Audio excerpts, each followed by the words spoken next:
Comme le disait ce matin le premier président de la Cour suprême, le Sénégal a opéré plutôt un virage doctrinal majeur dans sa politique pénale avec l'adoption des lois 2021-33 et 2021-34 qui ont modifié respectivement le code pénal et le code de procédure pénale.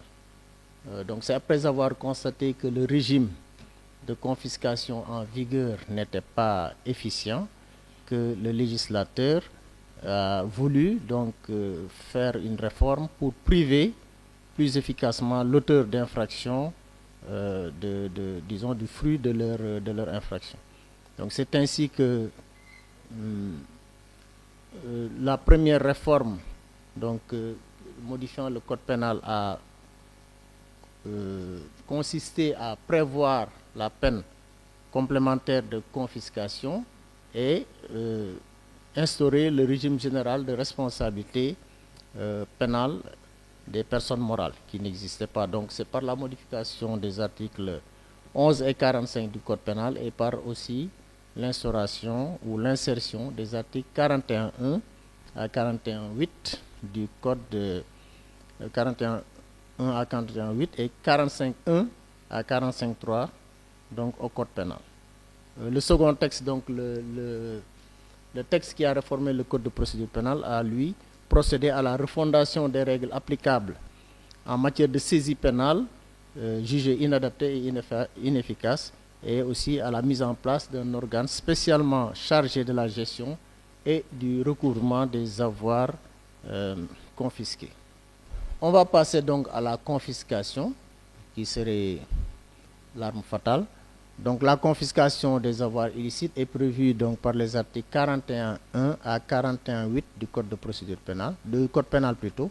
Elle constitue une peine, comme je l'ai dit tantôt, complémentaire qui permet de transférer définitivement à l'État les biens provenant d'une infraction ou utilisés pour la commettre.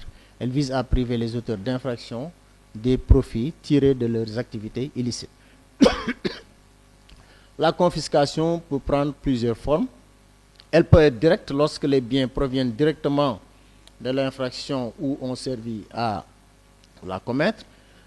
Elle peut être par équivalent ou en valeur lorsque les biens d'origine criminelle ne peuvent être identifiés ou ont été dissipés ou transférés. Elle peut être également élargie, ce qui permet pour les infractions punies d'au moins 4 ans de prison de confisquer tous les biens du condamné si ce dernier ne peut en justifier l'origine licite sans avoir à démontrer un lien direct avec une infraction précise. Donc, en conclusion, je dirais juste que le Sénégal dispose donc désormais d'un arsenal juridique complet et spécialisé qui aligne la répression patrimoniale plutôt sur l'efficacité des poursuites, la chaîne opérationnelle allant de la détection par l'OFNAC, voire même la CENTIF, à la gestion par l'ONRAC et au jugement par le pool judiciaire financier. Donc cette chaîne-là permet une réponse pénale plus cohérente que ce qui existait avant. Donc maintenant, l'enjeu futur, c'est le renforcement de la coopération internationale et de l'entraide judiciaire pour le recouvrement des avoirs frauduleusement transférés à l'étranger, parce que comme vous le savez si bien, généralement, les auteurs de détournement, en tout cas pour ce qui est des plus hautes autorités, ont tendance à transférer leurs avoirs à l'extérieur. Et donc, d'où la nécessité d'un renforcement de la coopération judiciaire entre les institutions nationales et les institutions des autres pays. Bon, au Mali, les saisies sont effectuées, surtout quand il s'agit avant condamnation, quand on fait des saisies ou on prend des cautions. Ces cautions ne sont pas directement confiées à l'agence de recouvrement. Généralement, c'est au niveau des greffes que les cautions sont déposées. Bon, il y a la caisse, il y a les trésors qui demandent au niveau de la caisse des consignations et cautions de leur confier ces cautions. Mais on a peur parce qu'il y a l'unicité des caisses. Donc, en cas de restitution, est-ce qu'ils vont rembourser? Est-ce qu'on aura la même mise sur ces montants pour la restitution? Ce qui fait que souvent, les cautions sont confiées au greffier. Bon, et cela aussi comporte des risques. Je voudrais savoir au Sénégal, est-ce que c'est l'agence de recouvrement qui gère les cautions ou c'est la caisse de consignation et des cautions qui les gère? Comment c'est fait au Sénégal? La création de la caisse de dépôt et consignation, les cautions se faisaient effectivement au greffe. Mais depuis la création de la caisse de dépôt et consignation, les cautions, en tout cas les cautionnements, surtout en matière de demande de mise en liberté provisoire, se font au niveau de la caisse de dépôt et consignation. Et je parle sous le contrôle des collègues, surtout qui ont été juges d'instruction. Généralement, la personne, elle revient avec un reçu de versement de la caisse de dépôt et consignation pour prouver qu'elle a donc procédé au cautionnement. S'agissant des saisies, comme vous avez dit, je l'ai dit tantôt, quand il y a un acquittement ou un non-lieu, donc pour ce qui est des saisies, donc ici maintenant depuis cette loi de 2021, c'est effectivement l'ONRAC qui gère donc les biens saisis. Et comme je vous l'ai dit tantôt, pour ce qui est des biens qui peuvent se détériorer ou être dépréciés, elle peut être autorisée à procéder à la vente de ces biens. Maintenant, en cas de non-lieu ou d'acquittement ou de relax, la personne, bien entendu, doit être indemnisée, en tout cas remboursée. Parce que même si ce n'était pas dans ce cas, d'une manière générale, quand un juge procède à une saisie sur un bien, si sa décision se termine par un non-lieu, ce juge est obligé de statuer sur la restitution des biens qu'il avait déjà saisis. L'ORAC au Sénégal, chez nous, c'est l'ARGAS. Au Mali, alors, désormais, les greffes ne sont plus habilités à garder les montants des cautionnements. Et d'ailleurs, l'ARGAS a fait vraiment une mission de promotion, et en tout cas d'explication à partir de juridiction en juridiction, pour dire aux greffiers en chef de ne plus garder par devers eux les montants reçus au titre des demandes de mise en liberté. Alors, pour ce qui est de la restitution, effectivement, pour des biens périssables, on appelle ici de la volaille, ou bien du poisson congelé, en tout cas, tout ce qui est périssable, l'ARGAS est autorisé à procéder à leur mise en vente après expertise. Après expertise. En ce moment, en cas de non-lieu, de relax ou d'acquittement, eh bien, c'est la valeur qui sera remboursée eh bien, au propriétaire enfin, l'accusé qui a été acquitté. Voilà, donc maintenant c'est entré en vigueur et c'est comme ça que ça se passe. J'ai noté que la Guinée aussi s'inscrit dans la même dynamique. Et nous aussi, on a ce qu'on appelle l'AGRAX, à l'image de l'AGRAX de la France, qui est institué depuis 2016. Parce que notre code de procédure pénale et notre code pénal ont été révisés, amendés en 2016. Mais ce n'est qu'en 2003 qu'il y a eu la phase opérationnalisation. Nous aussi, c'est les mêmes attributions, procureur, juge d'instruction. Seulement nous, il y a une disposition pertinente qui consacre déjà l'existence de la grâce, qui fait que l'agence est chargée d'assurer sur l'ensemble du territoire, on dit, la gestion de tous les biens, quelle que soit leur nature, saisis, confisqués, ou faisant objet d'une mesure conservatoire. Ça veut dire quoi? Contrairement aux pratiques traditionnelles qui faisaient des griffes l'entité dédiée à la conservation, aujourd'hui, c'est l'AGRAX.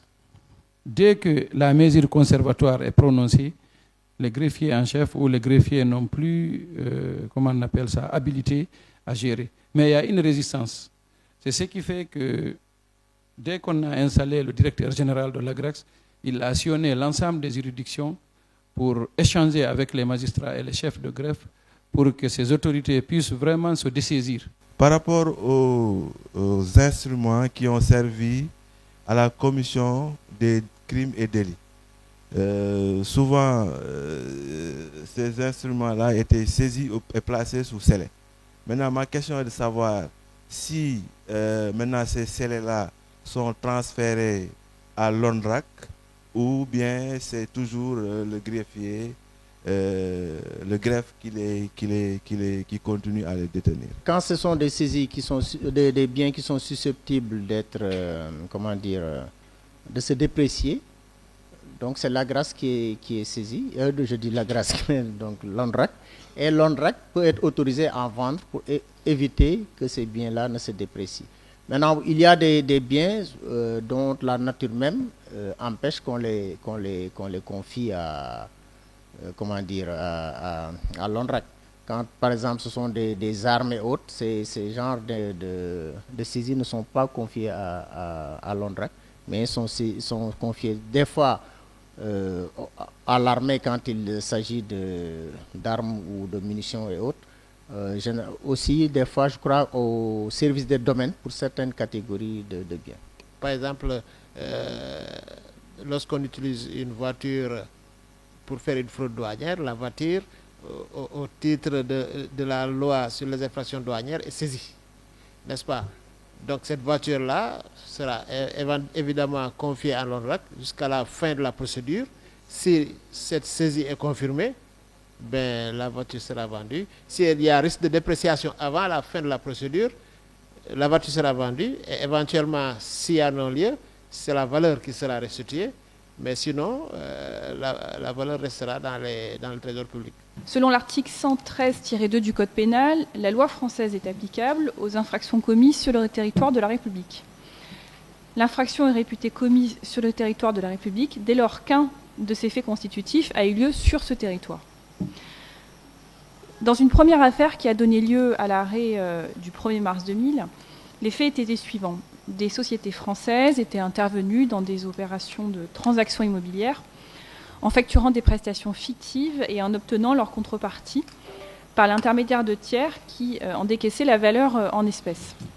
Ces sociétés servaient ainsi d'écran à des versements de rémunération occultes.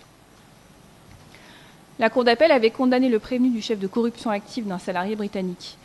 Il lui était reproché d'avoir versé 1 million de francs à ce salarié britannique pour favoriser le choix d'une société dans la vente d'un immeuble qui, lui, était situé en France.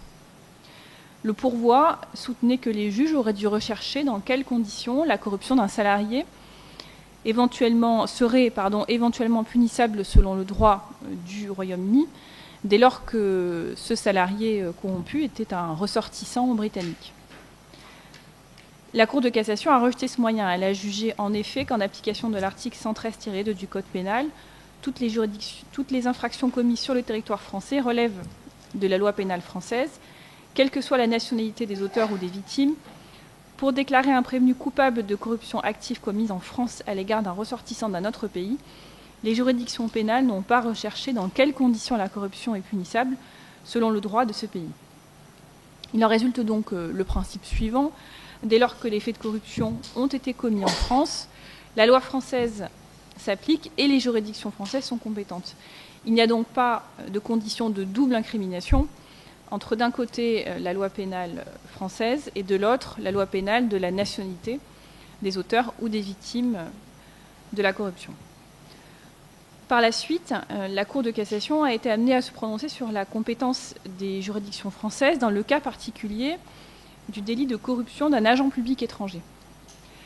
Elle jugeait de manière traditionnelle qu'il suffit pour que l'infraction soit réputée commise sur le territoire de la République au sens de l'article 113-2 du Code pénal et soit donc punissable en vertu de la loi française qu'un de ces faits constitutifs ait lieu sur ce territoire. Donc c'était en fait l'application de la règle posée par l'article 113-2 que j'ai rappelé tout à l'heure. En tout cas, si ça vous arrive, vous avez quand même quelques exemples là, comment en France, en tout cas, on a réagi. C'est vrai qu'on essaye de rester compétent. Hein. On a étendu la capacité d'être compétent pour des infractions à partir du moment où il y a simplement un élément constitutif de l'infraction qui est commis en France.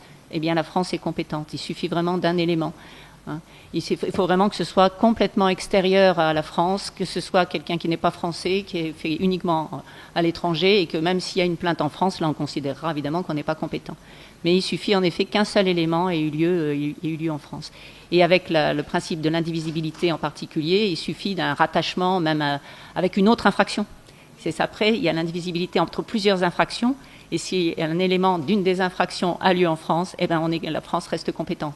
C'est aussi dans le but, évidemment, de plus facilement poursuivre les infractions, d'éviter de dire on est incompétent, allez voir ailleurs. c'est toujours pour les gens, pas toujours pour les personnes concernées, pas toujours très, très fructueux de faire comme cela. Ma préoccupation est de savoir comment concilier donc cette volonté de réprimer l'infraction avec la règle du non-cumul, enfin voilà, comment est-ce que cela se fait si par exemple l'infraction est poursuivie à l'étranger et comment faire pour concilier cette exigence avec les autres règles du droit pénal et surtout la volonté du système juridique étranger de prendre en compte également cette infraction. C'est déjà poursuivi à l'étranger et nous on est saisi d'une partie. En général, on n'a pas eu cette question, il ne me semble pas. Dans les arrêts que tu as eus, il n'y avait absolument pas ça. Donc c'est pour ça que je ne pourrais pas vous dire... Alors je suppose qu'après... Remarquez, les conventions que j'ai citées hier matin nous poussent quand même à faire cette compétence la plus large possible. Hein, on est d'accord. Hein, c'est aussi la convention qui nous pousse à ça. Puisqu'en effet, c'est l'efficacité qui est prévue dans la convention. À partir du moment où un pays est saisi, en général, je pense que ce sera la règle assez classique du premier pays saisi. Et puis voilà. Et puis donc, si en effet un autre est saisi a déjà commencé, là, il faudra voir en effet avec les accords entre les pays. Là, ce sera autre chose. Là, je ne peux pas vous dire vraiment, c'est vrai qu'on n'a pas eu vraiment la question. Je tiens à apporter une précision que la compétence majeure de la Cour de cassation de la République démocratique du Congo demeure la matière de cassation. Et en cette matière, il est évident que la règle qui est partagée par toutes les cours de cassation calquées sur le modèle français est que la Cour de cassation ne connaît pas du fond des affaires. Cependant, la législation congolaise a attribué à la Cour de cassation d'autres compétences. L'article 153 de la Constitution dit que la Cour de cassation connaît des infractions commises par une catégorie de personnes déterminées, notamment les membres du Parlement, les membres du gouvernement autres que les premiers ministres, les hauts magistrats, ainsi de suite. Et partant de cette compétence, la Cour de cassation est, dans ces circonstances-là, juge du fond. Le premier arrêt à commenter est rendu le 7 octobre 2024, concerne 3 magistrats, un avocat et un chef d'une entité administrative décentralisée dans la riche province du Haut-Katanga. Dans cette entité administrative décentralisée se trouve installée une société qui exploite des minerais stratégiques. Et cette société paye des redevances minières importantes à cette entité administrative décentralisée, de sorte que chaque gouverneur de cette province qui arrive, qui est élu, cherche d'abord à placer quelqu'un de son obédience à la tête de cette entité administrative décentralisée. D'où un gouverneur nouvellement élu avait pris comme premier acte de rapporter un arrêté qui désignait le chef de cette entité administrative décentralisée. Et ce chef avait saisi la cour d'appel en contentieux d'annulation de cet arrêté qui mettait fin à ses fonctions. Les relevés des comptes versés au dossier dans un temps voisin avaient démontré que les 2 magistrats avaient successivement versé dans leurs comptes des sommes d'argent. Et la Cour avait aussi démontré que les manœuvres corruptrices traduisaient un véritable pacte noué entre les prévenus et l'avocat de ces chefs d'entité pour rendre l'arrêt dans la cause dont ils étaient saisis, d'où leur condamnation pour corruption sur base de toutes ces preuves-là. En ce qui concerne le blanchiment de capitaux, la Cour avait constaté que des sommes d'argent des transferts avaient été opérés dans les comptes de ces différents magistrats et qu'ils les faisaient dans le but de dissimuler les produits de l'infraction. D'où la Cour avait aussi constaté que l'infraction de blanchiment des capitaux était établie. et tirant les conséquences légales qui s'imposaient dans ces conditions, la législation congolaise en la matière étant calquée sur les standards internationaux, ces magistrats avaient été condamnés d'abord pour corruption, l'avocat aussi, et le chef de cette entité administrative décentralisée, et par la suite, les magistrats avaient été condamnés pour blanchiment des capitaux, et quand il y a condamnation pour blanchiment des capitaux, il y a aussi des peines complémentaires prononcées, notamment la confiscation au profit de l'État congolais de ces sommes-là et de amendes. À ce jour, ces magistrats sont en train de purger leur peine. L'arrêt étant rendu en premier et dernier ressort, c'est sans possibilité de recours. Les arrêts de la Cour de cassation en République démocratique du Congo rendus en premier et dernier ressort ne sont susceptibles d'aucun recours. Ce sont des arrêts rendus en premier et dernier ressort à la Cour de cassation. La Cour de cassation opine déjà et la Cour de cassation ne peut pas censurer ses propres arrêts. Mais la seule voie qui demeure, mais difficile à exploiter, c'est la voie de la révision. Et là, même si on exerçait cette voie de recours qui est prévue devant la Cour de cassation, il sera peut-être difficile de démontrer les éléments, par exemple, nouveaux, que la Cour n'avait pas au moment de sa décision et que s'il les avait, elle pouvait orienter sa décision autrement. Alors donc il s'agit donc d'une affaire de la Cour suprême du Bénin qui a donné lieu à l'arrêt 157/2 de 2020, l'affaire Sino-Hydro.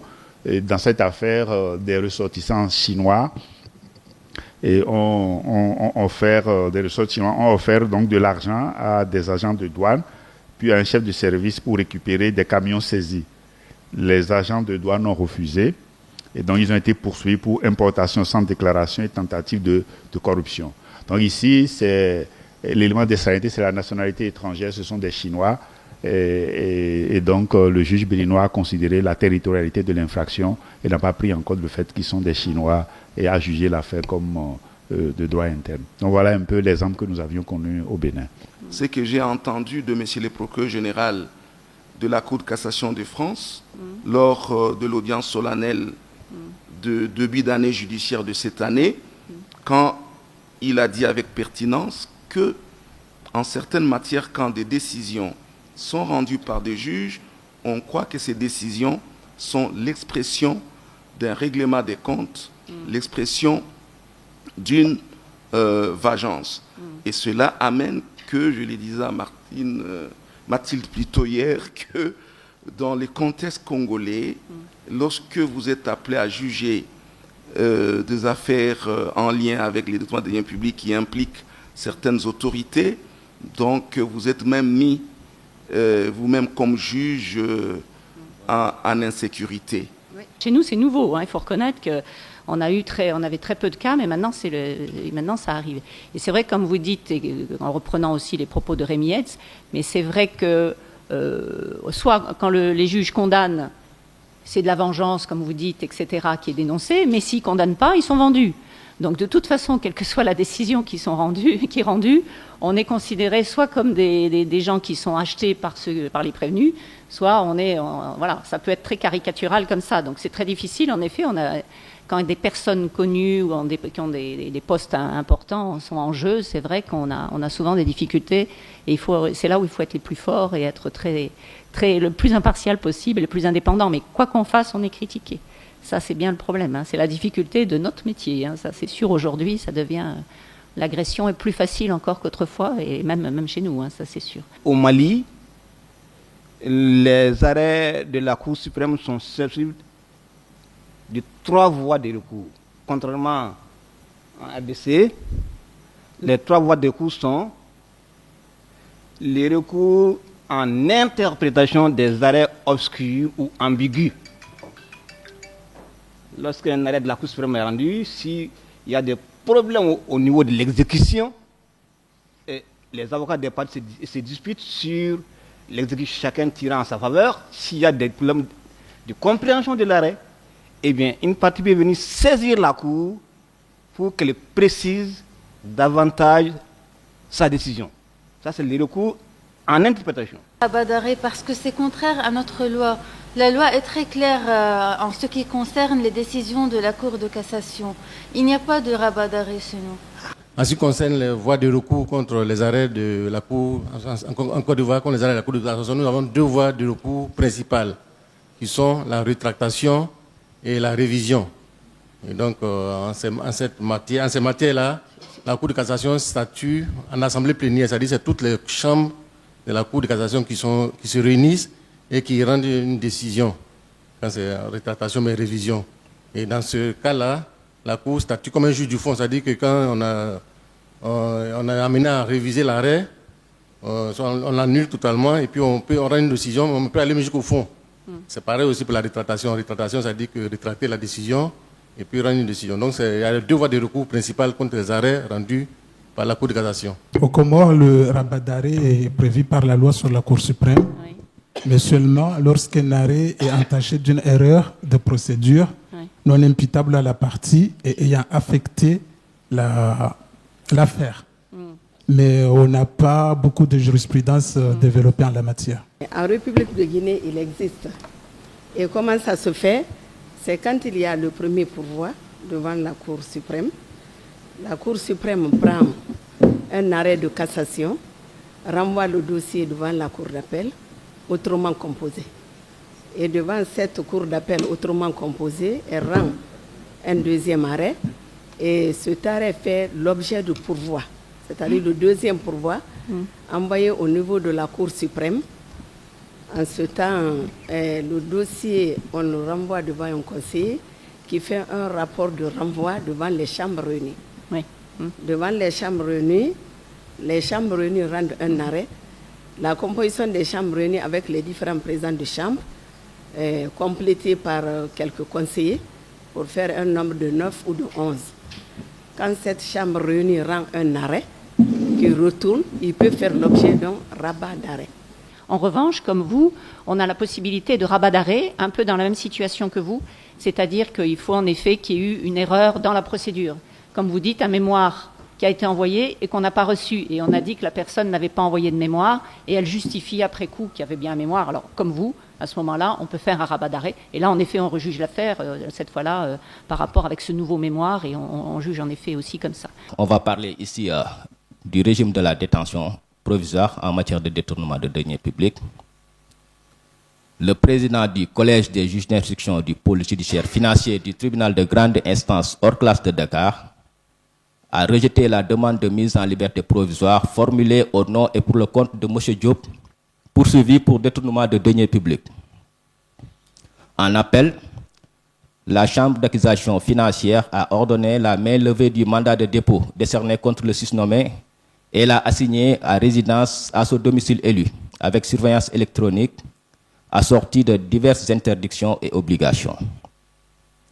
Le procureur général près la Cour d'appel de Dakar a formé un pourvoi contre l'arrêt de la Chambre d'accusation financière en soulevant un moyen tiré d'une mauvaise interprétation des articles 138-7 et 138-8 du Code de procédure pénale et fait grief à l'arrêt d'ordonner la mainlevée du mandat de dépôt décerné contre l'inculpé au motif que par l'application de ces deux dispositions combinées, le juge d'instruction peut décider à propos des personnes poursuivies conformément aux articles 152 à 155, poursuivies notamment pour détournement de deniers publics, de recourir à l'assignation à résidence avec surveillance électronique sans être astreint au respect des exigences posées par l'article 140 du Code pénal, alors que les articles visés au moins n'ont vocation à s'appliquer que si les conditions prévues par le dit texte sont observées. Pour répondre à ce moyen, la Chambre pénale de la Cour suprême a d'abord visé les articles 138-7, 138-8 et 140 du Code de procédure pénale pour énoncer qu'au terme du premier de ces textes, c'est-à-dire l'article 138-7, Les juridictions d'instruction et de jugement peuvent prononcer comme mesure alternative à la détention une assignation à résidence avec surveillance électronique, dans les cas prévus par les articles 128, 130, 132. C'est les cas où la détention est obligatoire. C'est à travers 3 décisions de la jurisprudence béninoise que la délégation de la Cour suprême du Bénin souhaiterait apporter quelques éléments de réflexion. La première affaire porte sur des faits de corruption dans les marchés publics. La deuxième est relative au blanchiment. Et le troisième porte sur la place, en termes de preuve, d'une décision d'une autorité de régulation bancaire. Alors, le premier arrêt, c'est un arrêt qu'on pourrait appeler Fonds national de développement agricole, qui est du 11 octobre 2024, de la Cour de répression des infractions économiques, donc. Dans cette affaire, plusieurs cadres du Fonds national de développement agricole ont été poursuivis pour des faits de corruption dans la passation de marchés publics en lien avec des projets financés par des ressources publiques. Il leur était reproché d'avoir mis en place un système organisé de contournement des règles de la commande publique, consistant notamment à orienter les appels d'offres au profit de prestataires déterminés, à organiser un simulacre de concurrence par la présentation d'offres fictives ou concertées et à percevoir en contrepartie des avantages indus sous forme de rétrocommission. Sur le thème des conditions de poursuite et des personnages qui peuvent être poursuivis en matière de corruption. Dans le premier arrêt, la question juridique principale est de savoir si le prévenu peut être qualifié de fonctionnaire au sens du droit pénal. Et la seconde question, c'est de savoir comment définir le crime de corruption. Si c'est un délit ou un crime, ça dépend de chaque cas.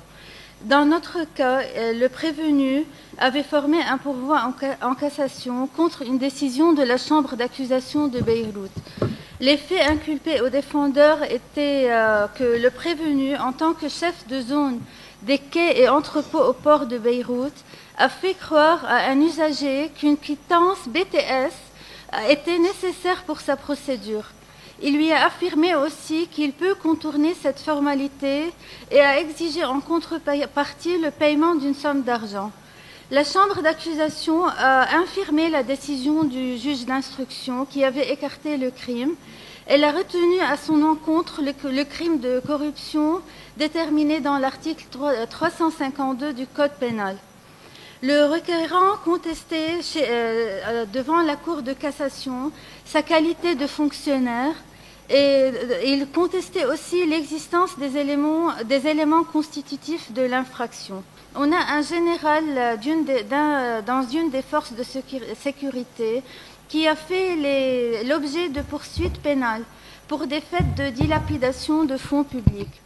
Au moment des poursuites en 2025, il avait été préalablement mis à la retraite en 2022, puis réintégré comme directeur général civil de la Sûreté de l'État jusqu'en 14/3/2025, avant d'être placé à la disposition du président du Conseil de ministres. Donc, le juge d'instruction, de son côté, il accepte l'exception de forme. Il déclare l'action irrecevable faute d'autorisation préalable de poursuite. De l'autre côté, la chambre d'accusation, elle infirme la décision et rejette l'exception. Et elle considère que les poursuites sont valables sans autorisation. Après, bien sûr, le général, il a formé un pourvoi en cassation. La question juridique qui était posée devant nous, c'était de savoir si un agent public réintégré dans la fonction publique après sa retraite, puis placé à la disposition de l'exécutif, reste-t-il soumis à l'obligation d'obtenir une autorisation préalable pour être poursuivi pénalement? Il y a un autre arrêt récent rendu par la Cour de cassation de la RDC sur cette question précise. Je vais énoncer ce qui avait été retenu. Lorsque les éléments constitutifs du détournement des deniers publics ne sont pas réunis, notamment faute pour les prévenus d'avoir la qualité d'agents publics ou de dépositaires de deniers public, les faits peuvent être disqualifiés en abus de confiance dès lors qu'il est établi que des fonds lui ont été remis à titre précaire et qu'il en a fait un usage contraire à la destination convenue.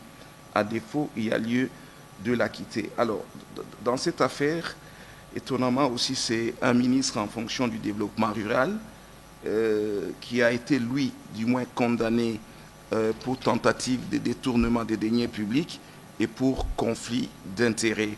Je n'ai pas voulu commenter cet arrêt parce que ce ministre est en procédure de révision.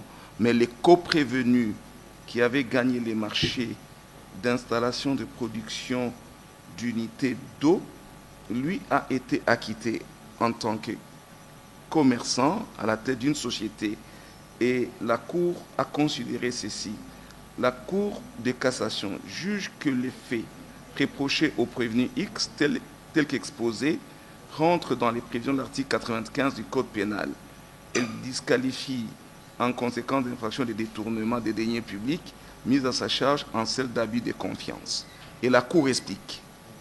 En effet, l'infraction de détournement des deniers publics est un délit attitré qui requiert que l'auteur soit un fonctionnaire, un officier public, une personne chargée d'un service public ou parastatal, une personne représentant les intérêts de l'État ou d'une société étatique au sein d'une société privée, parastatale ou d'économie mixte, et un mandataire ou un préposé des personnes énumérées ci-dessus, bref, qu'il ait la qualité d'agent public qui fait défaut en l'espèce.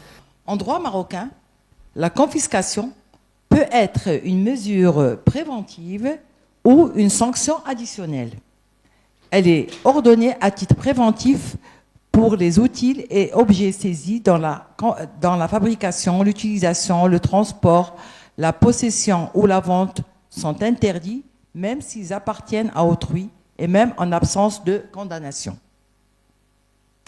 Compte tenu de l'objectif du législateur en confisquant les avoirs pour les crimes portant atteinte à l'intégrité morale, le tribunal, lorsqu'il prononce une confiscation à titre de peine supplémentaire, doit retracer la provenance des sommes financières qu'il juge avoir été obtenues par la commission d'un délit financier et remonter jusqu'à leur destination finale. Dans cet arrêt, la Cour de cassation a établi que la confiscation des fonds provenant d'infractions n'est pas juridiquement subordonnée à la poursuite de la personne en possession de ces fonds. Il suffit de prouver qu'ils proviennent de l'infraction faisant l'objet de l'enquête et que leur transfert à des tiers visait à en dissimuler l'origine. C'est ce qui a conduit le législateur marocain à disposer au terme de l'article 574 alinéa 5 de ce qui suit.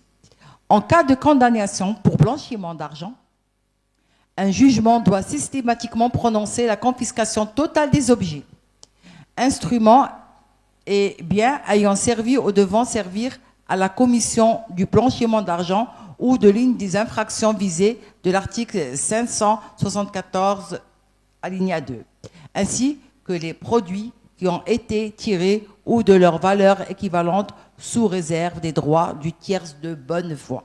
Une information judiciaire avait été ouverte du chef notamment de corruption active et passive.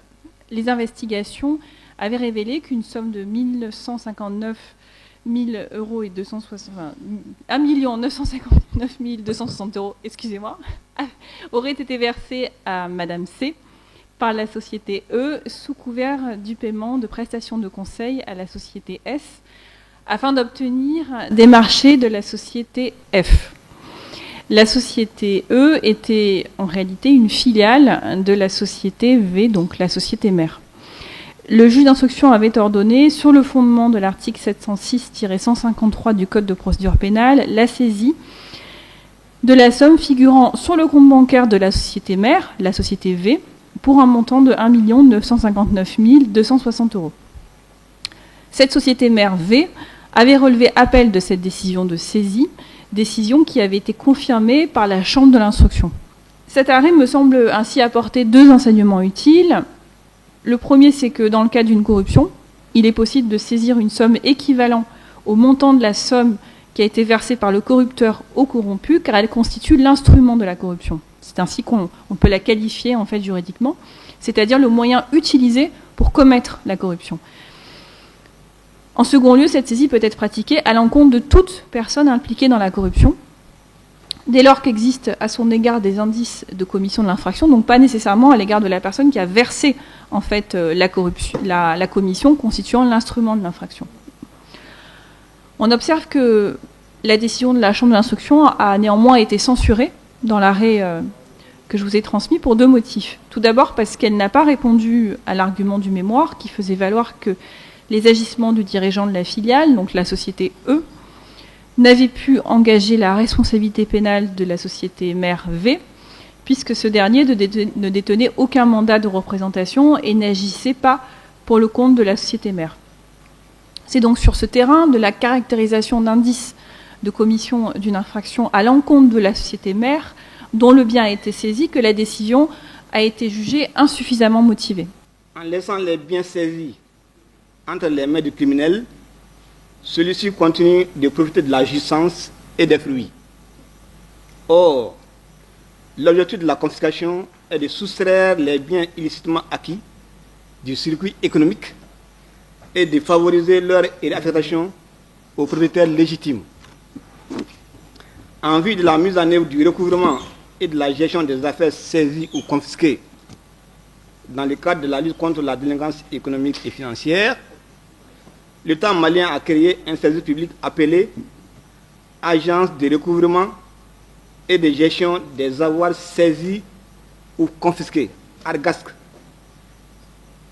par l'ordonnance numéro 2022-019 PTRM du 20 septembre 2022, modifiée et ratifiée par la loi numéro 2022-048 du 23 septembre 2022 et son décret d'application numéro 2022-0640 PTRM du 3 novembre 2022 qui fixe son organisation et les modalités de son fonctionnement. Classiquement, dans le cadre d'une enquête préliminaire ou une enquête de flagrance, le fichier de police judiciaire peut saisir l'instrument qui a servi à commettre l'infraction ou les produits de celle-ci. Et en est de même pour le juge d'instruction lorsqu'une information est ouverte. La confiscation, quant à elle, est prononcée par la formation du jugement. Ce que le Code de procédure pénale malien appelle saisie spéciale, c'est-à-dire les saisies préventives pour garantir l'exécution de la peine complémentaire de confiscation.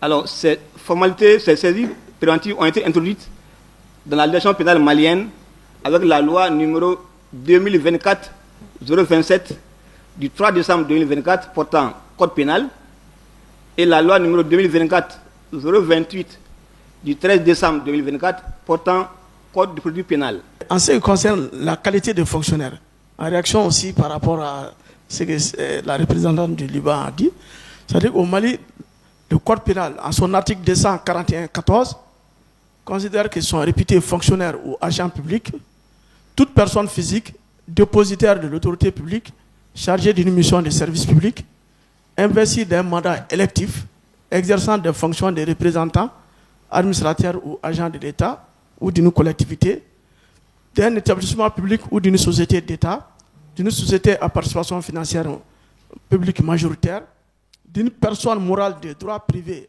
agissant pour le compte de l'État ou d'une personne morale de droit public bénéficiant de son concours financier ou de sa garantie, sont assimilés aux fonctionnaires et agents publics.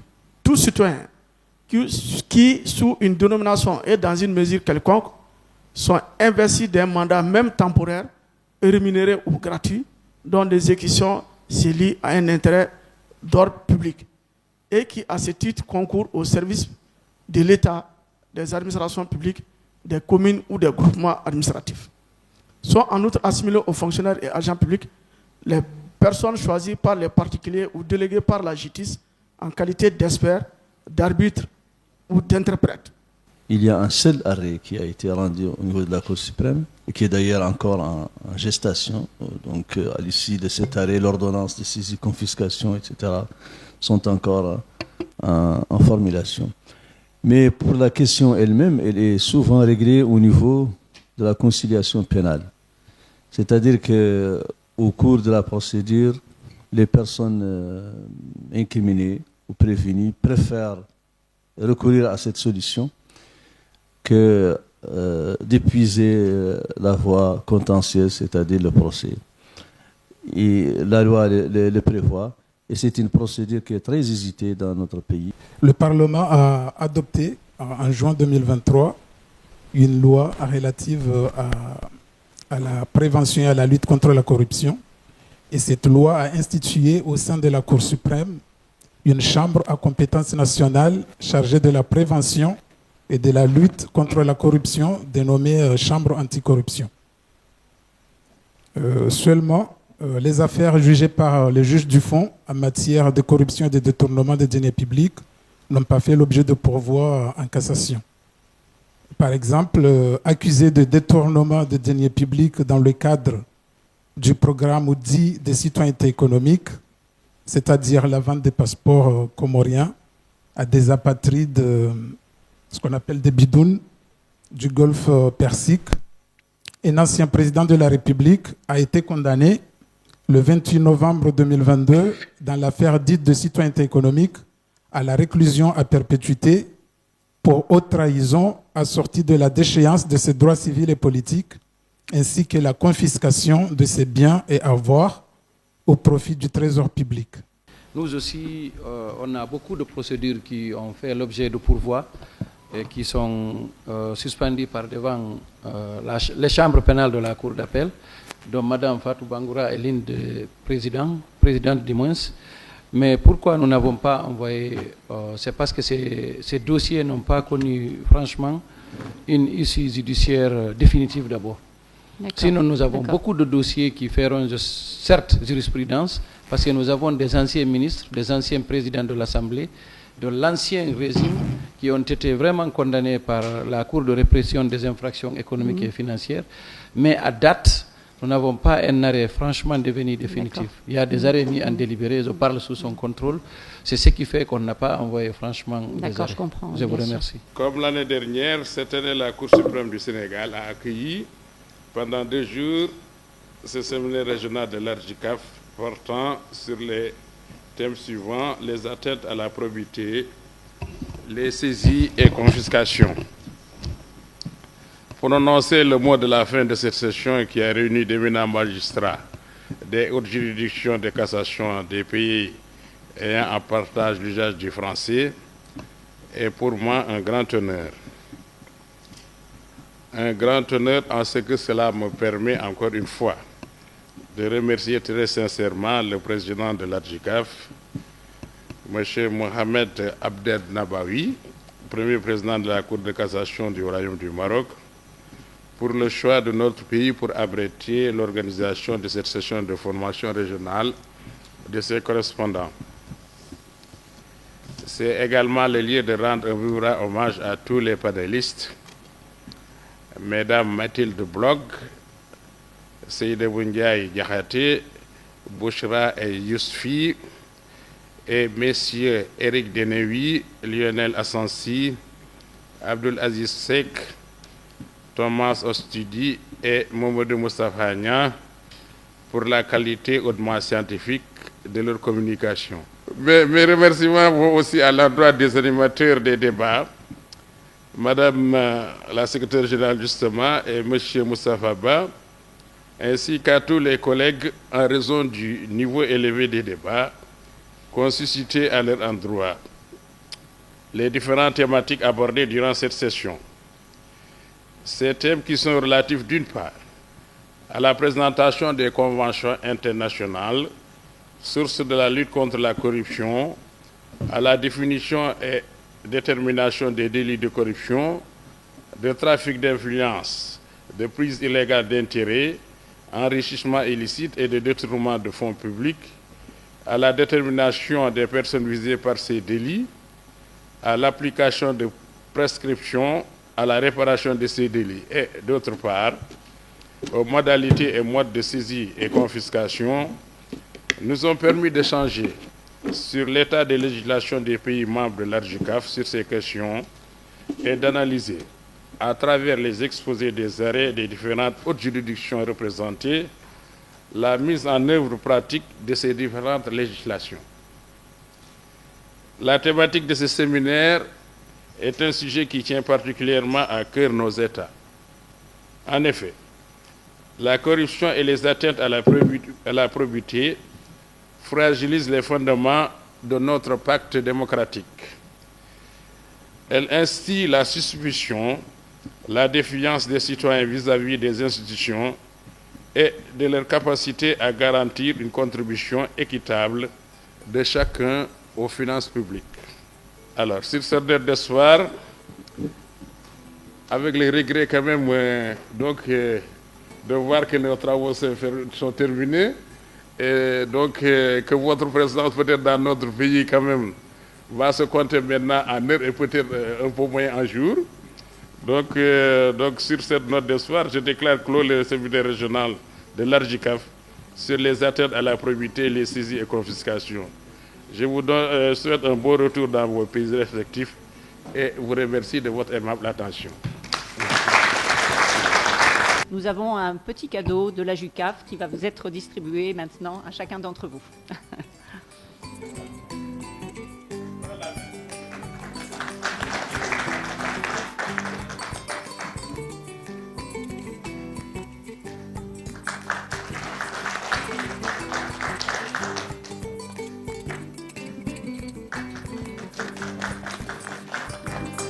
Thank you.